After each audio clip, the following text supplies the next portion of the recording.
and welcome to Actuary Voices. I'm your host, David Nolan, the Director of Communications at the American Academy of Actuaries. Today, I'll be in conversation with Ritu Jain, the co-founder and former president of SANA, the South Asian Network of Actuaries. Ritu, welcome. Thank you for having me on your podcast today, David. So tell me a little bit about yourself and how you became an actuary and so on. So I am a fellow of the Society of Actuaries, a member of the American Academy of Actuaries, and a founder of a nonprofit organization known as South Asian Network of Actuaries, also SANA. I actually became member of the Academy in 2014. That was the first time I signed my actuarial memorandum for a long-term care rate increase filing. You and I actually met last year November 2022 when I had the wonderful opportunity to be part of the Academy's annual conference in Washington, D.C. I was invited as the president of SANA, which, I thought the platform gave us an opportunity to connect with seniors in the profession. That's great. And we will go on and talk about SANA and your role with it in a little while. But I'm interested, I always like to ask people what made them decide to become an actuary. What was the spark that led to them becoming an actuary? Because we have to admit, it is a somewhat unusual profession. My journey wasn't a very set or scheduled one. It's been a long journey to where I am today. I come from India, and it's a city called Delhi. Just to give some perspective, it's 20 times more densely populated than New York City, and it's half the size of New York City. Okay. So I didn't grow up in a village, basically. I had to be quick on my feet, always in situations where you had to figure out what needs to be done, right? So I had that background going for me. Of course, I loved mathematics as well, and naturally, had an inclination towards it. I actually come from a business family, and my father had a manufacturing industry. We manufactured socks. Mm-hmm. And so I always grew up in playing in my father's factory growing up. So I always had that curiosity about how to run and operate a business, not just like mathematical side of it. So, and again, I've been a lifelong learner. I love learning, and I'm very intellectually curious. All this, I believe, has come today, brought me to where I am a fellow with the Society of Actuaries. If I actually like to think about one time, when I was taking my examination, when I was in my high school. Here it's called sophomore year, but in India it's 10th grade, right? And I had to appear for my CBSE exams. We have these board exams that happens in when you basically are in your 10th grade. They are countrywide exams, and the school asks you to do these pre-board exams to see how ready you are. I actually was able to convince my mom to not appear for these pre-board exams. Wow. But yeah, because I said, I'm not ready for any of the other courses. But she basically said, that's fine. Even if you're not ready for any other courses, you probably can go and take mathematics. I'm like, yes, okay. And so I did appear for my pre-board, and I ended up getting like 95 out of 100 without even like any study. Uh-huh. So just to give you a sense of, how all this mathematically inclined was it. But the challenging part is, like, you can think of my journey in two phases. One is, phase one, where I was kind of following the marching orders of my family, my culture, my expectations out of me. So I actually ended up not studying mathematics in my undergraduation. I was studying botany, zoology, and chemistry. Okay. And then I ended up being doing my master's in information technology, where I was learning all the new computer science courses and Java programming languages. So, but when I came to US in 2003, that's when I actually found out about the profession by chance at a dinner party. My brother-in-law at the time was looking for a study partner. And he said, "Are you good at math?" And I'm looking for a study partner. But keep in mind, I hadn't studied math until after my high school. Mm-hmm. So it was a big leap of faith for me to go back to the books and start studying math. One thing attracted to this that attracted me to this profession is like the guarantee of success. If Okay. you put your time in the profession, if you're willing to work hard, failure is not an option when you become a fellow. Mm-hmm. You will have a certain amount of salary, you would have certain recognition, respect, and it's an ethical profession, right? So Right. I did my research and I went back to beanactuary.org and started taking my exams. The funny thing is that my brother-in-law never took even one exam with me. Kind of took on my own, and here I am today.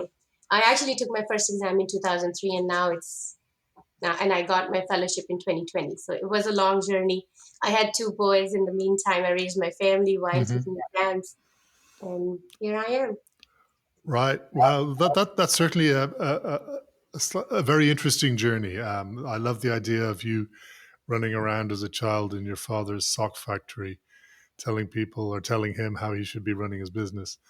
And I've read about the board exams in India and how stressful they are. There's a lot of stress around them, but so Not as stressful as actuarial exams. not as stressful. Yes, certainly. It can take some time to get through all of the exams. And Yeah. okay, well, so what is your specific practice area? I think I saw that you're involved in annuities. Yes, that's correct. I'm working for Prudential Insurance right now. I'm based out of New Jersey. I'm a director within the annuities product area. My team is right now involved in launching new annuities product Mm-hmm. within the administration and illustration platform. You can think of my team as the subject matter expert for anything that involves calculation, and I also get involved with the regulatory filings. Right. And you mentioned that you were attracted partially to the profession because it was an ethical profession. What else do you find fulfilling about your work as an actuary? I'll give you an example of one of the projects that I got involved in recently. It was a project over a course of 2 years, give or take. But this is basically, I actually had the opportunity to get involved in the creation of Actuarial Guideline 54. All right. And I was a part of the industry group that was being represented by the ACLI and CAI. And when the regulators were drafting the Actuarial Guideline 54. Um, and what is Actuarial Guideline 54? 54, that's the next question, yes. It's a mouthful. It's a guideline for non-forfeiture requirements for index-linked variable annuity products.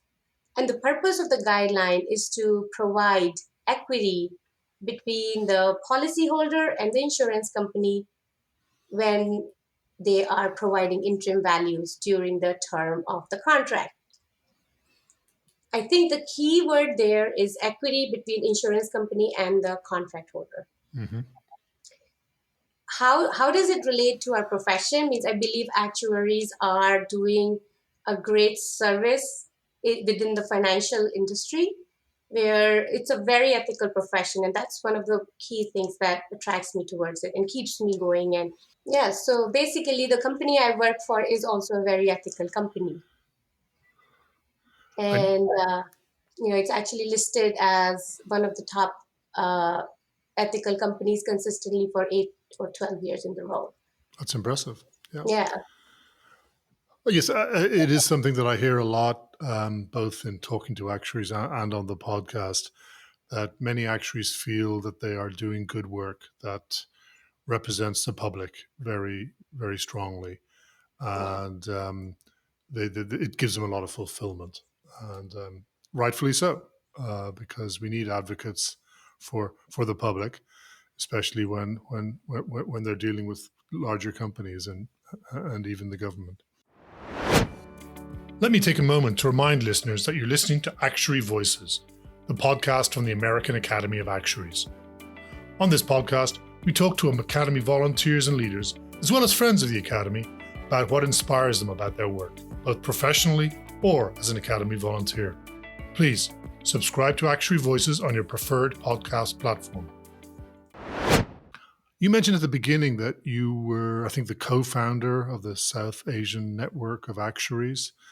Do you want to tell us a little bit about why that organization came about, and how you and I think it was Shruti Gupta co-founded it? Okay, so when I started within the profession, or how I found out about the profession, I had very unique challenges as I was trying to navigate the actual profession. Um, for example, somebody told me by chance that this profession exists. As well as when I was trying to find my first actuarial job, I was looking at the SOA directory for a name of a mentor or a person that I can connect to, relate to, and that person can guide me uh, through the professional journey that I was about to take. But I actually found out that my challenges were not as unique to my fellow co-workers and South Asians. Shruti was one of my associates at Prudential, Mm-hmm. and we were able to gather few of our fellow South Asians um, to which had similar challenges, and we basically started Sana in 2020. It was a time when the world was struck by COVID, and prior to that, we were all in a reactive mode. But since COVID gave us a chance, the world came to a standstill, and it gave us a chance to think and strategize, and we were able to find time basically in our lives to create something that is tangible. And I'm really proud of how far along we've all come thus far. Yes, that's great. And the main aim of SANA is to provide support and networking opportunities for actuaries or potential actuaries from South Asia. That's correct. Right, right. And I do want to say you've got the coolest logo. Do you want to say a few words about that? We talked about it, but you tell me a nice story about it. So why don't you Yeah. tell us again? One of our original members, Tina Thomas, have actually created. She's our creative director. She actually have combined different colors of the South Asian cultures, as well as the dialect is Hindi. And we have the underroot symbol to represent mathematical formula. So we have all the components of uh, an actuarial non-profit diversity organization in our logo. Yeah, it is. It's very striking as well. And what are your hopes for SANA in the future? You sort of came out through adversity, through COVID. You've developed the basis for an organization. You've held events. Where do you see the organization going in the next 3 or 4 years? Um, I'm actually very proud of what we have accomplished so far. We received our nonprofit status earlier this year. We're founding relationships and strategic partnerships with different companies, and it was a lot of setting up in the last few years. But what I would like to see for our future is we have to think strategically. And how do we stay relevant and keep on meeting the promises that we have made to our future incoming South Asian actuaries as well as allies, and be true to our promises that we made. So we definitely will be working towards it. in the next couple of years, I would like to host an annual conference for Sana, where we have visions of gathering all our South Asians members as well as allies and supporters, and having a big Bollywood party. Well, I look forward to attending that. That sounds like a lot of fun. We we are talking at the end of, or towards the end of, Asian American and Pacific Islander Heritage Month, and I'm wondering, did Sana do any particular activities around this month, or did you feel your presence or your existence as an organization spoke enough? We are still in a strategic mode where we are forming strategy for our um, how do we want to be involved. And AAPI is a very important month for Sana. We did a one of our members did a part. It's an interview, and it's posted on our LinkedIn, and we encourage people to go and listen to it. Mahima, she basically did a podcast. Oh, great. Okay, yeah, and obviously the strategy of developing an organization is what's vital at this stage, because that sets you up to do so much more in the future. So we can check in 12 months and see where we are. I'd like to take a step back now and look more reflectively at the actuarial profession as a whole. And I wonder, either from your own experiences or from what you've heard, what do you think some of the main challenges are for the profession in the next few years? So just taking a step back, right? I have a cleaning robot in my home that basically every night cleans my floors, and then I have a mop that mops my floors. So thinking about robots, right? When robots came, we knew they are going to impact industry, mainly the blue collar industry as a whole. And I think they've done a good job of such. What I see as a bigger, not a threat, but bigger challenge for our profession in the future is the artificial intelligence. Artificial intelligence is here, and it's here to stay. And we need to be able to compete or be ahead of the curve, in my opinion. Sure, and the academy is certainly involved in discussions around that. There have been a couple of articles in our magazine, Contingencies, and there will be more in the future. And you're right; it's certainly a big issue, and one that we do need definitely to take seriously.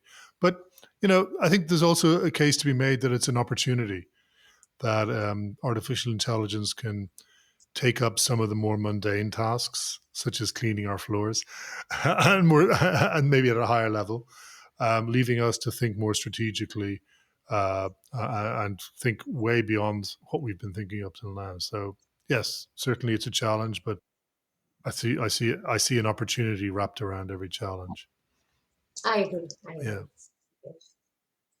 And you've also been a volunteer for Sana, and I think for the society and the academy, and perhaps even the academy as well. Do you want to tell us what drove you to become a volunteer? Because it's something that some people really thrive on, and other people say, "Nope, that's not for me."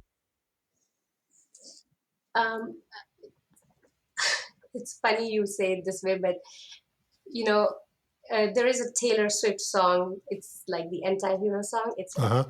it's me. Hi, I'm the problem. It's me. Hi, everybody agrees. Okay, you are now the first person who has sung on Actuary Voices. So I do thrive on volunteering. It's helping others is just a way to help myself. I actually got really sick early on when COVID happened in March 2020. Mm. They didn't even have tests to uh, diagnose COVID at the time. But as my symptoms faded, I actually started giving back to the community because I realized there was such a like the world collectively was suffering. And that's where my volunteerism took off. Like I've always been involved to a certain extent, but that's where I decided, I want to devote more time to volunteering. And I'm actually on PTO boards four boards right now. Two of them I'm officially on the board, and two I just provide guidance because I don't want to, overcommit myself. Right. I have two teenager boys as well, and one of them is going to college, will be going to college, so there is a lot. But yeah, I think it's easy to be reactive on a day-to-day basis where you're just taking care of mini fires, whether it's your work or your personal life. But when we carve out times for personal or professional development, that's more of a strategic thinking or giving, whatever makes you happy or whatever makes you the person you want to be. That sounds great. Okay, we're getting towards the end here, Ritu. I wonder, is there anything we didn't talk about that you want to raise, or any final thoughts you want to share with our listeners? Certainly, to the students who are listening to this, who are currently taking exams, whether they're South Asians or not, I will encourage you to persevere as there is light at the end of the tunnel. Think of each exam as think of the whole examination process as gaming, and you're just leveling up whenever you pass an exam. Definitely for the seasoned professionals and industry leaders out there, I would encourage you to support Sana. Send us an email, invite us for a chat. We would love to discuss how Sana and your organization can collaborate and how we can help you support your diversity, equity, and inclusion mission. You can follow us on social media, LinkedIn. We have our website. And I encourage everyone to become a volunteer or an ally, as well as sign up for our newsletter and connect with us. Ritu, thank you very much. It's been a pleasure talking with you today.